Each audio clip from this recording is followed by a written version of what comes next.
Yokoya is a lonely loser who misses his mama's jugs who left to get some milk, but his life changes for the better when a plotful maid assassin asks him to employ her and be his master. It was a normal day for Yokoya, who's sleazing around, sleeping till noon, but suddenly, someone rang his doorbell, forcing him to get up.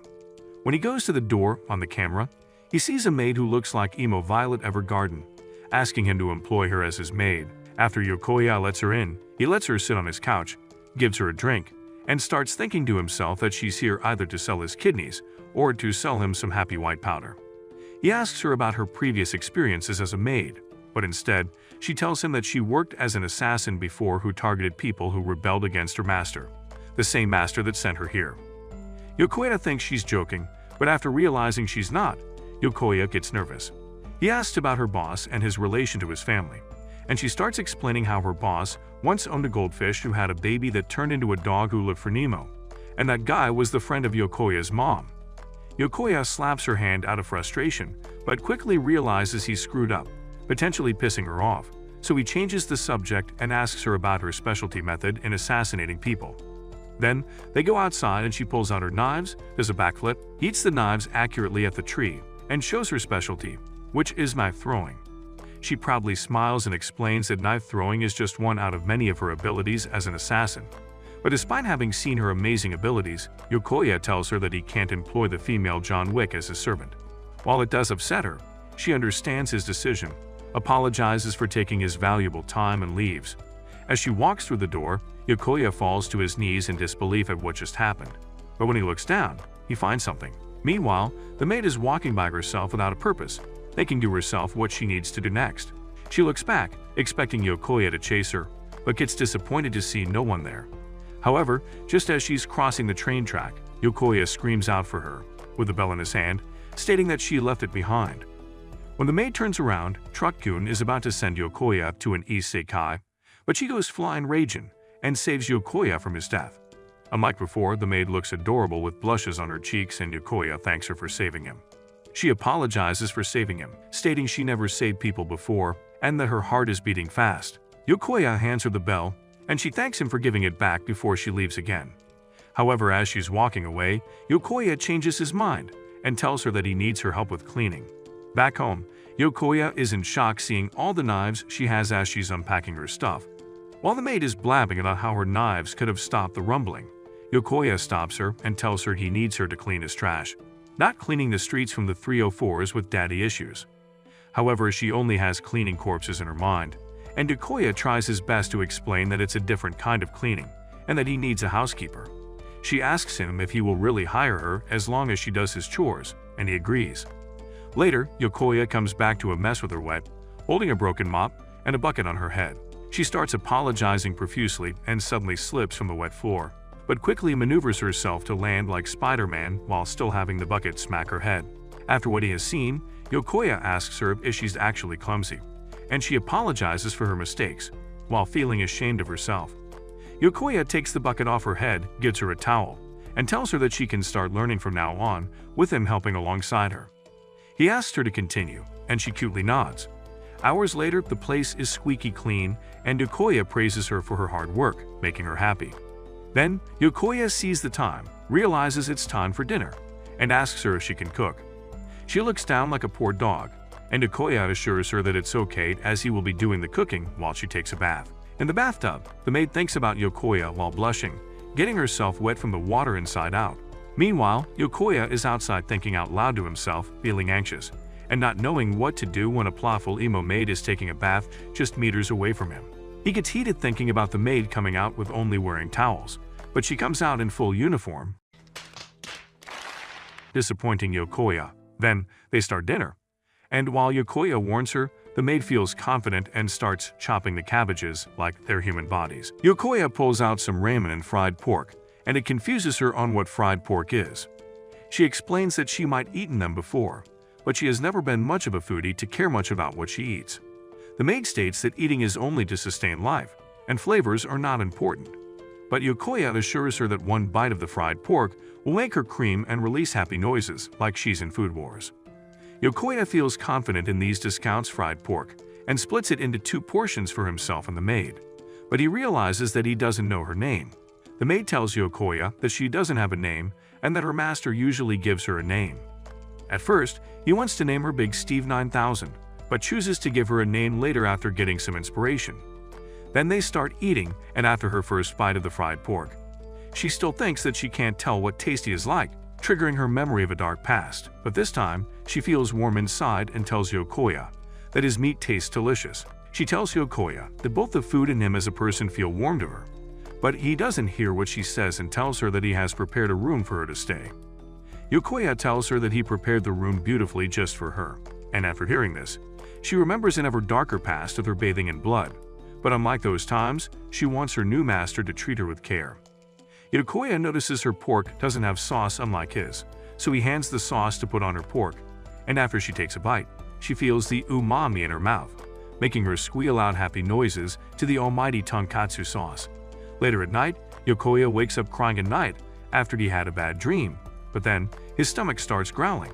He walks down to eat something, but suddenly a voice comes out from his kitchen. He gets scared thinking that the maid is plotting something, and when he looks inside, he sees the maid snacking on the tonkatsu sauce. They both freeze awkwardly before she tries to apologize for being a new sauce addict, but Yokoya tells her it's okay and asks if she's also hungry. Then, Yokoya whacks out a saucy hot pot, and they start eating, which she is really enjoying. The maid asks Yokoya if he is having nightmares, and after he answers, she reveals that she heard someone sleep-talking in his room. She thinks that an assassin entered his room, so she enters with knives in her hands, but instead of an enemy, she sees Yokoya sleeping with tears in his eyes. Yokoya feels embarrassed, and she states that he was calling out for his mom in his sleep, which embarrasses him even more. She tries to cheer her up, stating that she also had a dream where the sauce talked to her, saying that she can lick the sauce all she wants as he will stuff her up. But before she starts licking, she wakes up from her sleep. However, she states that it's the first time she dreamt about something apart from assassination, and that it's the first time she wanted to continue a dream, unlike her other dreams. She feels upset that Yokoya has a nightmare on the same day, and that she can't comfort him. Yokoya confesses that he has this dream of her mom leaving him for a new daddy, and that he will start crying if he wakes up not lying on his mother's lap. After hearing this, the maid offers him her lap to lie on, and when Yokoya rejects her offer, she gets sad, thinking that she can never comfort people, only murdering them. Suddenly, Yokoya lies down, breaking her darkness, and they both feel warm with each other. Yokoya looks at her face, realizes she's looking back at him, and he sleeps right on her warm and plumpy lap. In her mind, she wonders why her heart was beating so fast when she saved Yokoya, unlike the times when she sent people to their deaths. So she wants to understand why her body moved fast to save him. The next morning, she plays Fruit Ninja on the trash before putting them in the bag. And when Yokoya asks why she does that, she explains that it saves space, which impresses Yokoya. Suddenly, they find a stranded dog in front of the house, and beside it is a letter from a broke dunny, who left the dog at Yokoya's house, thinking that he's a wealthy man who will gladly take care of it. Despite his objection, Yokoya wants to take it in, not wanting it to die out of abandonment, but unlike her master, the maid has a different way of thinking. She states that the little dog has its own animal instincts, and saving it out of sympathy would make the dog less capable in its abilities to survive hardships, turning the dog into a little She asks Yokoya if he's ready to take that responsibility, and he simply doesn't care about all that cheese, stating that just like him saving the dog, she didn't save him from his death out of sympathy, and that when one's life is in danger, a person's body would move on their own, wanting to save them. It touches the maid's feelings hearing what Yokoya said, and he tells her that just like the dog, he knows what it feels like to be abandoned. Then he takes the dog inside and quickly gets attached to it. But unlike him, the maid keeps her distance from the dog like it's a plague. Yokoya tries offering the maid to touch the little bugger, but she slides away from it, and after seeing her reaction, Yokoya realizes that she is scared of dogs. She starts fidgeting out of shame, which Yokoya thinks looks cute, but she informs him that she would forcefully touch it if her master orders her to, which Yokoya tells her he won't. He asks her why she's scared, and the maid explains that during one of her assassin trainings, she was left in a mountain filled with fierce wild dogs from Berserk. Yokoya understands her trauma and deems it a shame that she can't help take care of the dog. But after hearing her master call it a shame, the maid feels disappointed in herself. With full chest and jugs, the maid asks to hold the dog, but in her first attempt, she holds the puppy like holding an active nuke, causing her to shiver her milkers. After Yokoya asks which part of the dog scares her, she points out the claw, the teeth, and the devilish eyes, But Yokoya says that unlike her, he sees it like it's a mochi, which to her is an alien concept. Suddenly, the dog gobbles on her finger, causing her to start tweaking, almost yeeting the little turning it into a hot dog. After calming down, the dog nibbles on Yokoya. And seeing this phenomenon, Yokoya checks its teeth and realizes that it's teething, so they take it to the animal hospital. While Yokoya takes the pup for a checkup, the maid goes shopping for some dog supplies, impressing Yokoya and the dog with how caring she can be. They take the dog on a walk, and after everything she went through, the maid tells Yokoya that she has never met a stud as gentle as him. She tells him that unlike him, her previous masters were cold and only cared about her finishing the job, not tolerating any failures, unlike Yokoya, who treats her gently, despite her plenty of failures. She asks him to let her stay in this world of his, a world different from hers where everything is cold and survival is the name of the game through assassinating people and finishing a job. The maid wants to be like the dog who meets him in a world of warmth and eventually becomes someone that Yokoya wishes for. After everything she says, Yokoya tells her that what she wants is to stop being an assassin and start becoming a normal girl, something that she never thought about before. To send people to their deaths was the only thing that she knew in her entire life, but now, with her new master, she feels hopeful that she can learn more about him and this wonderful new world. Yokoya confesses that while at first he was scared of her, but now he sees her as nothing but a good kid. Hearing herself getting called a good kid reminds the maid of her past, and because of this, she asks him to help her become a normal girl. Despite Yokoya not knowing much about tampons and pads, he tells her that she should start learning to feel normal when she makes mistakes, and not be pressured too much by it. The next morning, the dog wakes up to the sound of her learning how to cut cabbage, and she wants to learn how to make okonomiyaki so she can pair it with some sauce that she loves. Suddenly, the dog instant transmissions to her leg, causing her to freak out, not believing that a normal dog can sneak up behind her, an assassin. The dog's stomach growls, and realizing that it's hungry, she feeds it dog food. While the dog is busy going to town on the food, she tries to touch it, only to stop when Yokoya appears. He starts caressing the little fluff, and after touching its fat belly, Yokoya decides to name the dog Mochi. Yokoya praises the maid for feeding the dog and cutting the cabbage, giving her a twirl before praising her work, which rizzes the maid. On his leg, Mochi starts humping and asks to play, but Yokoya can't play as he needs to prepare dinner. However, the maid tells him that she will take care of it, stating that she wants to be a normal girl who can believe in what he said when Yokoya says that the dog is a bundle of fun. Yokoya uses his daddy Riz and tells her he believes in her too, folding her 10 folds and firing up her passion. With full trust in her master, the maid starts touching the dog, and with each caress, she starts getting closer to it, giving it the almighty belly rubs and touching its paw. Now she understands that, just like Yokoya, who's scared of her at first, she grows to trust the little doggy, just like how Yokoya grows to trust her. At dinner, she starts screaming after eating the saucy okonomiyaki, and when Yokoya offers her a second portion, she tries denying it while her body language shows that she's excited for his saucy and creamy dish. Yokoya assures her that if she has a request, she should just ask him for it, and seeing this opportunity, she asks him to give her a name. Yokoya starts thinking and asks her about her birth date, and while she doesn't know the exact date, she knows it was during the winter. Yokoya has an idea and names her Yuki, taken from the snow. It reminds her of her old boss, who calls her cold-blooded. But unlike him, Yokoya likes the snow because it looks beautiful, reminding Yuki of her past when she made a snowman. Yokoya yaps some Rizful theory that snow is also warm when it covers a field, protecting the seeds from the cold and for them to eventually bloom into beautiful flowers with the help of the snow's protection. After hearing his yapping and seeing Yokoya's clapped face, it makes Yuki wonder why everything on her life becomes more warm and beautiful when she's alongside him. She realizes that as long as she stays in his world, she will one day understand what it's like to be normal. With her Riz in full effect, Yuki thanks Yokoya for naming her, and she starts glitching out smiling, and it makes Yokoya happy to see her smile normally. Days later, while Yuki is playing with Mochi, Yokoya appears and asks her for a favor. She asks what it is, and he reveals that he wants to get his ear pierced, and he wants Yuki, who already has her pierced, to help him pluck a hole in his ears. She accepts his request, but after she puts the blade near his ear, she pulls back and starts tweaking, terrified to plush a hole in her own master. Suddenly the bell rings, and when Yuki opens the door, she finds a girl looking for her brother, who is confused at the sight of Yuki, and Yuki realizes that this is Yokoya's little sister, Riko. After she gets inside, Riko can't believe that her wimpy loser of a dumb brother manages to get his hands on a playful maid like Yuki, and asks him why he never told her about this in their regular family meetups. He tries explaining that their mother would probably freak out, and their dad has given him the okay in hiring a maid, despite not knowing how playful she is, but Rico still doesn't take his excuse for lying to her.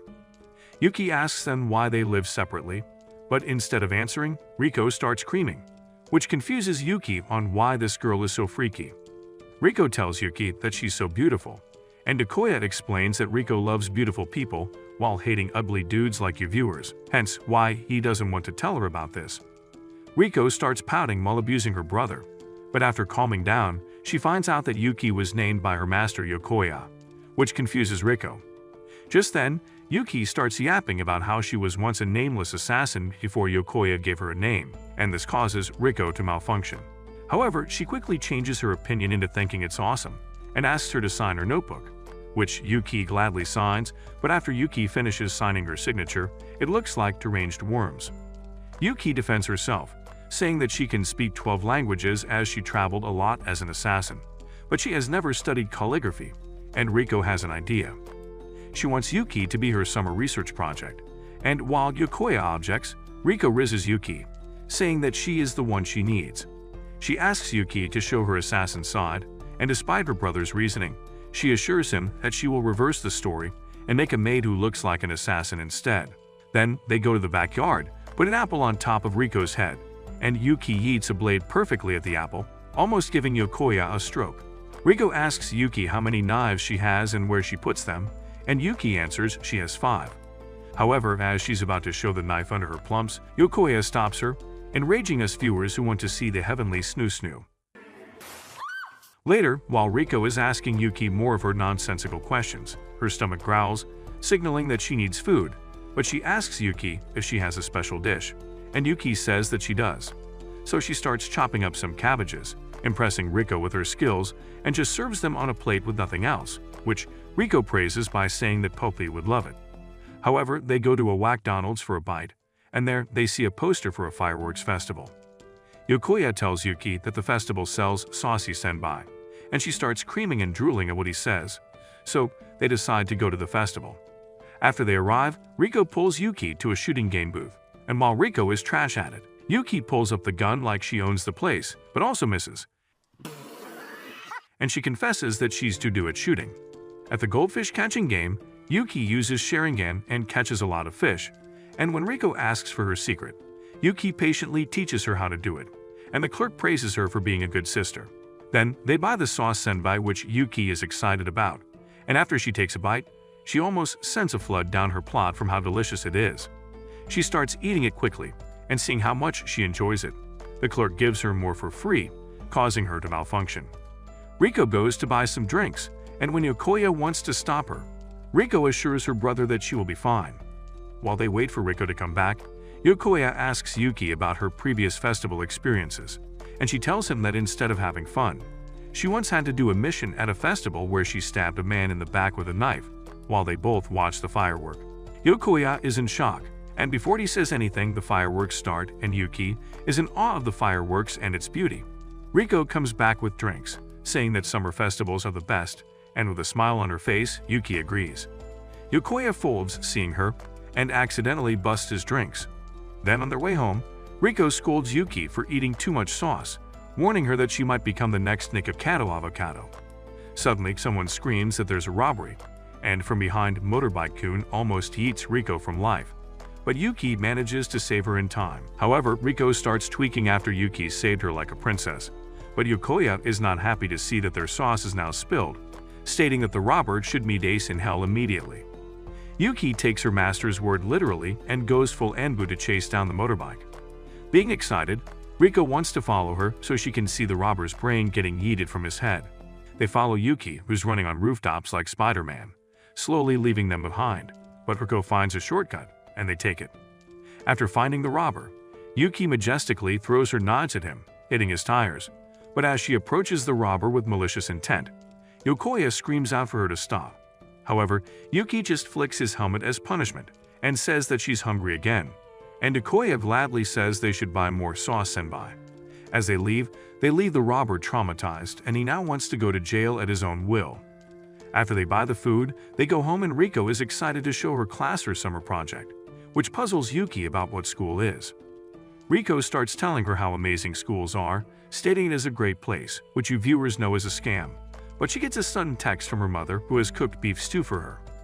Riko rushes to go home, but despite her rashness, Yuki sees it as something normal, and after what Riko tells her, she tells Yokoya that she wants to go to school. The next morning, Yokoya goes to school, wondering if Yuki will be okay in her new school. His friends pop up telling him about a rumor of a thick, plothful maid in town, causing him to burst out his milk. Yokoya tries playing dumb, saying he doesn't know what he's talking about, but suddenly, the teacher introduces a new student, and in comes Yuki in all her glory as the new student, causing Yokoya to short-circuit. She introduces herself as Yuki, Yokoya's cousin, but when she sits down in front of him, she calls him master, which shocks everyone. After school, Riko pops up, asking him how school is, and while stone-faced, Yokoya realizes that she's behind this, prompting her to celebrate her operation's success. On her way home, Riko glazes Yuki, saying that before Yuki joined school, she had been able to learn everything that needed to be learned about school in 3 days. Yokoya then asks how is Yuki suddenly his cousin that convenient is in his class in the same school, but they choose to hide this from him. They answer that Yuki has a connection from her assassin job that registered her here in the same class as him, and Riko suggested that she should be his cousin, so it would be easier to explain their interactions in the future. However, it was Riko's idea that they keep it a secret so she could see Yokoya's reaction afterward. Yokoya smacks her head, but after seeing this, Yuki gets distressed, asking if she's at fault. Yokoya changes his tone and tells Yuki that he doesn't mind in hopes that they can both enjoy their school life. The next day, students rush out of class wanting to eat some katsuta bread, and it interests Yuki. Yokoya asks her what she wants for lunch, and she answers katsuta bread. He explains that katsuta bread is more rare than the one piece, and she needs to be quick during lunch hour to get them. He draws her a picture, showing that their classroom is the farthest from the cafeteria. And while Yokoya feels pessimistic, Yuki feels fired up and tells him that if Escobar can get the bread, then she can get it too. With full conviction, she jumps out of the window and goes to the roof, and despite Yokoya's attempt to stop her, she runs on the railing like a ninja. Here, Yokoya realizes that he can't stop after seeing her eyes resembling a girl looking at food, deeming that when sauces are involved, not even Aizen or Thanos can stop Yuki. Yokoya looks down and sees the sweaty katsuta bread-obsessed dudes running to the cafeteria, and he fears that Yuki will drop down in front of them, exposing her secret. But just as Yuki is about to jump down, she turns and swings straight to drop in front of the cafeteria, and there she buys one bread and one sandwich. However, she informs Yokoya that the store only allows her to buy one due to the limited amount being sold. He pulls out another sandwich and tells her that he can just eat this. Yuki feels conflicted and tells Yokoya he should have the katsuta bread, but he assures her that she should have it, saying that she earned it.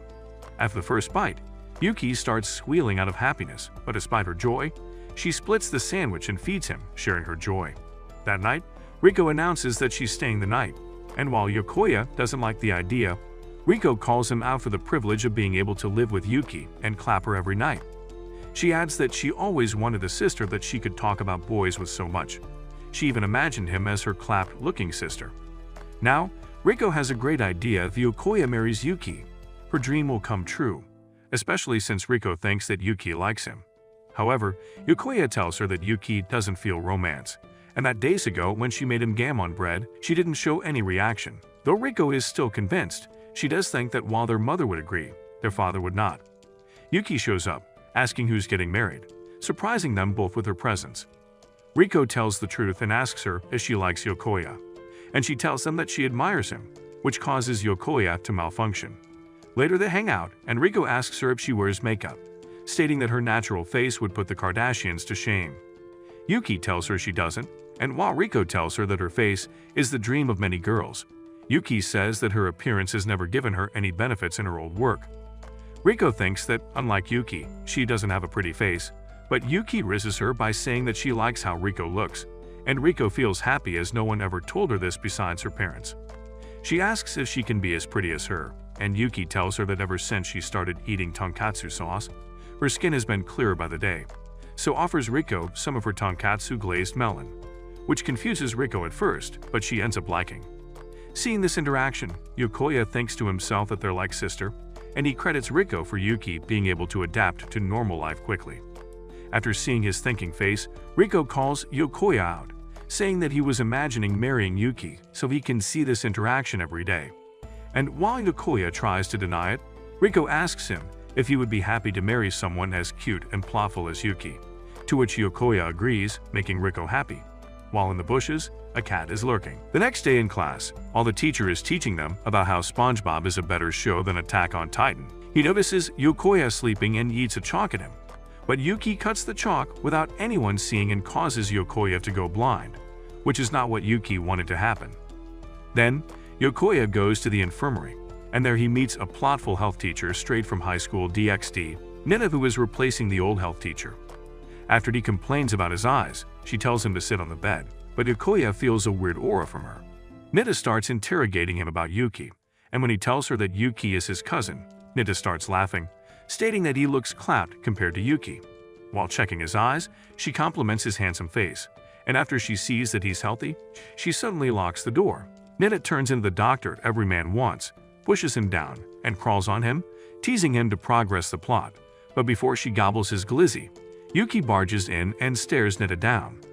Yokoya crawls to Yuki in fear of the snoo-snoo. But Nita says that it was a joke, as Yokoya looks like a cute hamster when he sees her plots. Despite Nita's attempts to lure Yokoya back in, Yuki pulls him back and orders him to never approach Nita again. Suddenly, Yokoya remembers what Riko said and thinks that Yuki actually likes him and is jealous. Nita has enough and sends him away, saying that the injury is not severe, and Yuki slowly backs Yokoya out of the room. As she pulls Yokoya away, Yuki apologizes for her actions and says that she needs to tell him something, which makes Yokoya's heart beat faster. However, Yuki informs him that Nita is also an assassin, which shocks him. Meanwhile, the cat comes to Nita, and from the cat, Nita receives pictures of Yokoya's home, which Nita plans to destroy. Nita has a dream for her to one day live out her life on the beach with different sweaty dudes to clap, but before she gets to have that dream, she needs to assassinate both Yokoya and Yuki. Meanwhile, Yokoya struggles to sleep as Yuki refuses to leave his side out of fear that Nita, who they still don't know anything about, might jump in and assassinate Yokoya and his precious pickle. Yokoya tells her that he can't sleep like this, so Yuki suggests an idea and lays next to him, telling him that her thighs can help him sleep by squeezing him dry, which is what every man dreams of. Yokoya tells Yuki that he is worried about her, and while she gets shy after hearing that, she tells him that she can defend herself easily in her sleep using a pencil like John Wick. Yuki has a theory that Nita is someone who holds a grudge from her past, but she assures Yokoya while giving him the almighty hand-holding that she will protect him, the person who shows her what warmth feels like. Yokoya feels hot after all the hand-holding they did and wants to open the window, but Yuki stops him and opens it herself, saying that he could have gotten 360 no-scope through the window if he's not careful. Suddenly, she smells some delicious katsuta sauce and realizes it's a trap, but before she gets to do anything, Nita is already inside, taking Yokoya hostage. Nita then calls Yuki by her real name, Shue, the white wolf of the dragon's 9 offsprings, and expresses her disappointment in Yuki for being easily tricked. Yuki pulls out her knife, but Nita threatens her that if she tries something dumb, Nita will play ping-pong with Yokoya's eyeball. Suddenly, Yuki starts yapping in Mandarin and threatens Nita by saying that she will feed her and her whole family to the dogs if she touches Yokoya, and this causes Nita to feel fear. She tells Yuki that she will wait for her at school for their duel to the death while Yokoya will be taken hostage. After they leave, Yuki remembers what her old master told her, that all she is the female John Wick without a happy ending, and Yuki pulls out her knife, determined to accept who she is, and saves Yokoya. Yuki plans to save Yokoya at all costs and leave the country afterward, continuing her life as an assassin if it means that Yokoya is safe. However, her heart tells her otherwise, as what she really wants is to continue the warm life Yokoya has been providing for her. Meanwhile, at school, Nita ties up Yokoya like he's in 50 Shades of Grey, but after seeing his calm reaction, she asks Yokoya if he's not scared and hates Yuki for dragging him into her mess. Yokoya confesses that while he is scared, he also believes in Yuki, who promised that she will protect him. Yokoya asks Nita about Shue, the person she has been talking about, and it surprises Nita that he doesn't know anything about Yuki despite having lived with her. Nida informs him that Shue is a monster who is considered to be special in her field, and coming from the dragon's 9 offspring, dubbed as the White Wolf, she is Ya from Spy Family on steroids. Nida adds that the dragon's 9 offspring is a group of elite assassins who have been involved throughout history, from JFK to Franz Ferdinand. Still, if Nida can clap Shue's life, it will also skyrocket her reputation, which is what she's aiming for. Yokoya doesn't believe what Nida is saying, stating that the Yuki that he knows is a precious girl with big jugs who often gets lost in the sauce and squeals whenever she's happy. Nida reveals that she also can't believe what the almighty Shue has become under Yokoya's supervision, stating that when they talked about marriage, it pisses off Nida so much that she wanted to yeet a nuke to their house. However, Nida also thinks that Yokoya is not normal for being extremely calm in this situation, stating that there's something special about him that he's able to melt Yuki's dark and cold heart. Nida believes that the more someone wants to protect, the weaker they become, so with Yokoya involved, she believes that she can finally send Yuki to meet Ace in hell. Then, Yuki shows up, looking for smoke, and when Nida shoots at her, she chops the bullets like they're nothing. However, Nida has prepared a landmine under Yuki and shoots it to blow it up, believing that she has won. Just then, Yuki pops up in front of her, almost taking Nida's head off, but Nida manages to avoid it. After seeing Yokoya, Yuki calms him down and promises that she will save him. This annoys Nida as she realizes that Yuki is not taking her seriously, and starts yapping about Yuki's past and how if exposed, it will force Yuki to move out from Yokoya's peaceful home. Yuki tells this Walmart Catwoman wannabe to shut her dirty mouth as all Yuki is worried about is that Yokoya has school tomorrow, and he needs to sleep before the morning. Nida gets pissed and asks Yuki if she can't talk about anything else aside from Yokoya. And to put insult to injury, Yuki starts talking about Rico, Machi, and her favorite sauces. Nida has enough and reveals her secret weapons, which all of them aim at Yokoya, threatening him that if he struggles, the guns will shoot his limbs off and make him nothing but a torso. Having enough, Yuki rushes at Nida, which scares her at first, but then, she activates her guns to shoot Yokoya. However, using the force, Yuki throws his knife to the sky, pulls out her smaller blades, and eats them at Yokoya to block the bullets. As Yuki gets closer, Nida tries to use her other plans, but Yuki's knife stabs her phone and destroys her plans. As Yuki approaches, Nida starts remembering who Shue really is, and when Yuki tells her to give up, she points a gun at Yokoya, only for Yuki to stop her and kick her down. Nida starts yapping, telling Yuki that she will always be Shue, the great assassin who claps people's lives and cuts their limbs, and tells Yuki that it's impossible for assassins like them to live a normal life as other assassins will come for her. Yuki agrees with her statement, saying that her old self has nothing else in her life but assassinating people, but she tells Nida that she won't take anyone's life anymore nor let other people die because of her. Yuki believes that for her future, she will fight for what she believes in to gain the normal life she always wanted. Nida can't believe what she's hearing, seeing the great white wolf Shue letting her prey go, and prefers to save Yokoya instead. Nida realizes that Yuki is not a perfect assassin, but simply a girl who is willing to do anything for what she truly cares about. Nida smiles and starts laughing, knowing that she never had a chance against Yuki in the first place. On their way home, Yuki apologizes to Yokoya for getting him involved, and tells him that she's willing to disappear just for his sake if he wants. Instead of answering, Yokoya takes her hand, and using his riz, he asks her to teach him self-defense techniques so he can help her, which makes Yuki happily blush to know that he still wants her to be with him. Days later, Yuki plays volleyball at school like she's from Haikyuu, and while the boys ogle over her, they can't believe that a loser like Yokoya is related to her. Yokoya is still haunted by the previous incident with the plotful doctor, Nida, who informed him about the real Yuki, who is part of the dragon's 9 offsprings. Since then, Yokoya has become even more curious while Yuki is still trying to live normally. Suddenly, Yuki smiles at him, causing all the boys to get jealous, but suddenly a ball is yeeted at him, and Yokoya is saved by Nida, whose real name is Grace, causing the boys to get even more jealous of this lucky loser. It turns out that Grace is now pretending to be a new teacher, and while it confuses you viewers on why things turn out this way, Yokoya takes us to weeks before Grace first presented herself as her new identity, a PE teacher who is also Yokoya's cousin. She explains that what Yokoya sees is Grace in her true form, an assassin who specializes in intelligence, unlike Yuki, who specializes in knives. Yuki demands Grace to explain herself, and she tells her that she no longer wants to murder them, as what she is really interested in is seeing the legendary assassin Sue becoming a slave to a limp-willy loser like Yokoya. Grace suggests a negotiation between assassins, and her terms to Yuki are that Yuki lets her stay to observe them, and she won't harm them, while also offering them unlimited katsuta sauce bread for the next 3 months. While Yokoya is trying to decipher this code between assassins, Yuki simply accepts her offer, as there is no stupid code between assassins. While Yokoya is worried about the deal, Yuki assures him that harming him gives Grace no benefit, and even if there are 1,000 of them, Yuki promises to protect him. While she's saying all this, Yokoya notices her drool and knows that what she cares about is not him, but the almighty bread. Back in the present, Yokoya reminds Grace that she's supposed to be observing secretly, but Grace refuses to do so, as she wants to see Yuki's reaction to her being lovey-dovey with Yokoya.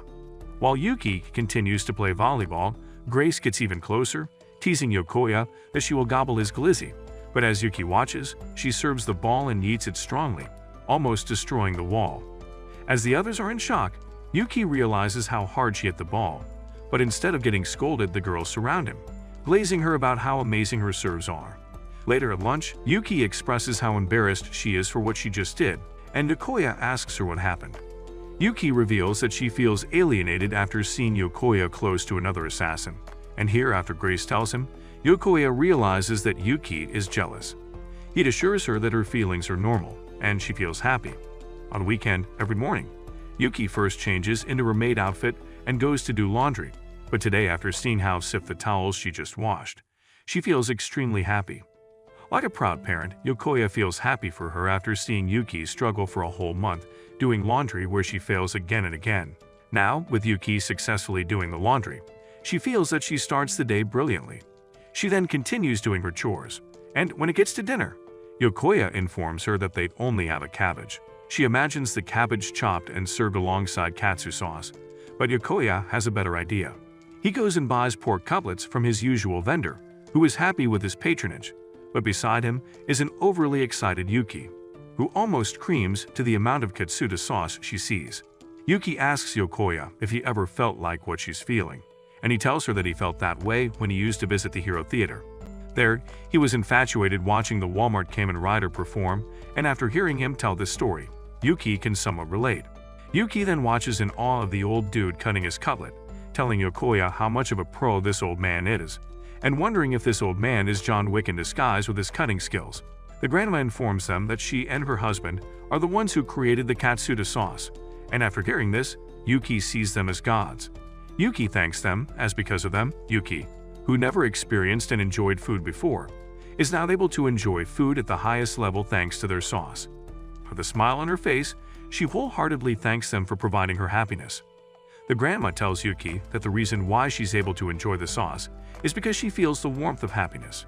And after hearing this, all Yuki can think about is Yokoya's warmth, and she agrees with the grandma's sentiment. Suddenly, the grandpa pops up behind Yuki and cleans off the dust on her shoulder, and it surprises Yuki how this old prune is able to sneak behind her. But instead of feeling fear, she is now convinced that John Wick is now a pork cutlet-selling old man. The grandma then offers them to taste her new sauce recipe, and like a cat with fish, Yuki is excited to have a taste. She eats a spoonful and completely creams all the way to cloud 9. Later that night, after they finish dinner, Yokoya is conflicted, as while he still wants to know about the dragon's 9 offsprings, he also feels that he shouldn't after seeing how happy Yuki is in her new life. Yokoya realizes that only Yuki can tell him about her past, and while he does want to ask her, he knows that it will hurt her with the same pain that hurts him. He falls asleep and dreams about his mother who left him, and despite him wanting to hug her for the last time, she never hugged him back. Yokoya wakes up in tears, hugging Yuki, and while she explains that she caught him in his sleep, Yokoya slips to her puddings and quickly apologizes. Knowing that Yokoya dreams about his mommy's milky jugs, Yuki offers him to lie on her lap again, but suddenly, Yokoya's phone drops, and when Yuki picks it up, she sees that Yokoya is curious about her past. Yuki confesses that she herself doesn't know what the dragon's 9 offsprings is, as when she was an assassin, all she did was follow her master's order and not join the organization. Despite meeting some members, Yuki doesn't know their names, as all she cares about is her mission and disappointing her master. Because of her past, she still struggles to get used to this beautiful and calming life, thinking that she's living in a warm dream. But every time she sees Yokoya, she remembers that what she wants is to be a normal girl. Yokoya tells her that he feels the same, as after what happened with Nita, he also wants to know more about her and help her reach her goal. Yuki smiles warmly at him, and Yokoya starts blushing. But after hearing that Yokoya wants to know her more, Yuki agrees to reveal more about herself. She tells him the reason why she likes having him lie on her lap is because the first time they did it, she felt that for the first time, she was truly helping someone. So she tells him that whenever he has nightmares, her lap is always open for him. To even out her gesture, Yokoya then reveals that the dream he had was not a nightmare, but instead, it was a hopeful dream as he saw Yuki taking over the warmth that he was missing from his mother. Like any other day, Yuki starts her day by waking up, getting dressed, and starting her chores. She does the laundry, which she's proud of after she struggled at first. She washes the dishes, plays with the dog, and continues the day as usual. In the afternoon, Yuki goes to the market to shop for food supplies, and every dude she walks past glazes her with their eyes. During her shopping, a little jit talks to Yuki and compliments her for how beautiful she looks, but the little yaps too much and tells her that her maid costume is not something a normal girl would wear. It shocks Yuki, and when she meets Yokoya, who just bought some books, she asks him if what the little prick said was true. Because of her worries, Yokoya takes Yuki to shop for some clothes, but after they arrive, both Riko and Grace are there waiting for them. Yokoya asks why these two useless scrubs are here, and while Riko comes there voluntarily to help her brother pick some clothes, Grace reveals that she hacked his phone and wants to see Yuki in new clothing. Riko asks Grace if she's also an assassin, but instead of answering, Grace hugs her, which worries Yokoya. But instead of choking, Riko starts sniffing the smell of her milky jugs more. Riko suggests they go to a certain store, and while Yokoya expects less attention-seeking clothes, Yuki tries out even more outrageous Maid clothing. As Riko starts taking pictures of Yuki for her own personal use, Yokoya scolds her for taking them to this store. Suddenly, Grace suggests another store, and while Yokoya doesn't think it could get worse, it does get worse as Yuki now looks like she cost $5 an hour. They start trying out more clothes, some pretty and some making all the men cream. They ask Yokoya for his opinion, and when he suggests a white one-piece dress, Grace calls him a closet degenerate who likes to nut under the blanket. Afterward, they manage to survive and shop for clothes. With Halloween approaching, Riko encourages them to get some costumes too, so they try out costumes as either a witch or a police officer any man would love to get arrested by. Yokoya notices a horror movie poster and expresses how much of a fan he is. Grace and Riko suggest that they should watch, but Yuki seems confused about what they're talking about. Yokoya asks her if she has never been to a cinema before, and Yuki states that she has, but instead of watching, she was always there for an assassination mission. They then go to watch the film, but even though Yuki was a former world-class assassin who clapped people's lives left and right, the sight of zombies scares her to death. After the movie, they try to calm her down, stating that her assassin skill would easily win against the zombies, but Yuki continues tweaking, stating that the idea of a stinky corpse walking disgusts her and their clapped-looking mouth needs a tic-tac. Here, Yokoya realizes that the way Yuki sees things is through the lens of her past life experiences as an assassin. Afterward, they buy some creeps and enjoy them together as a group of fun people. Just then, a pink-haired girl, Neka, is watching them in envy, also wanting to have fun. But her teacher, Taki, scolds her for being too careless, stating that she needs to be careful. Then, as Grace goes home, Yokoya tells Yuki to go home first while he takes Riko back home. However, Yuki takes a detour and admires herself in her new clothing, but then she's still reminiscing about her maid outfit. In her room, after some thought process, she switches back to the maid outfit and goes to play with Mochi. However, she realizes that as she goes shopping the whole day, she hasn't done the laundry. She sees Mochi's dirty towel and wants to clean it, but Mochi refuses and runs away with it. Then the power goes out, and the lighting outside reminds Yuki of the zombie film she just watched. Meanwhile, with his towel in his mouth, Mochi accidentally crashes into a table, dropping food on his head. The sound surprises Yuki, and while scared, she goes to investigate. Out comes a clapped-looking creature straight from hell, and with a knife in her hand, Yuki chops up Mochi's towel. Then Mochi starts crying about his towel, and while Yuki promises to fix them, Yokoya doubts her after seeing how destroyed the towel is. She promises that she will do it, and Yokoya believes her, giving her his support. He notices that she went back to the maid's outfit and asks her if she hates the clothes she bought. While Yuki states that she loves the new clothes she bought, Her old maid costume is a gift from her late master, who believed in her dream of wanting to be a normal girl.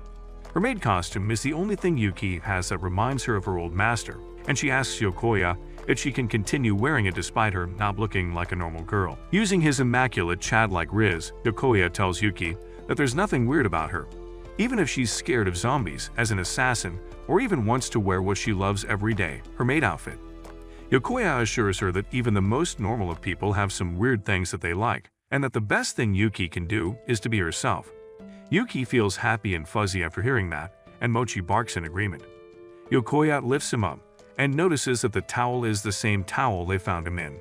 He suspects that Mochi likes the towel because it has his parents' scent, and after hearing that, Yuki insists that she fix Mochi's towel ASAP. Yuki states that just like how the towel reminds Mochi of his parents, Yuki has the bell that reminds her of her sister. It surprises Yokoya to hear that, as he can't believe that there is another maid assassin with cheeks as thick as Yuki's. Comment $5 an hour maids if you want a part 8. And if you like anime recaps like this, then watch this video right here.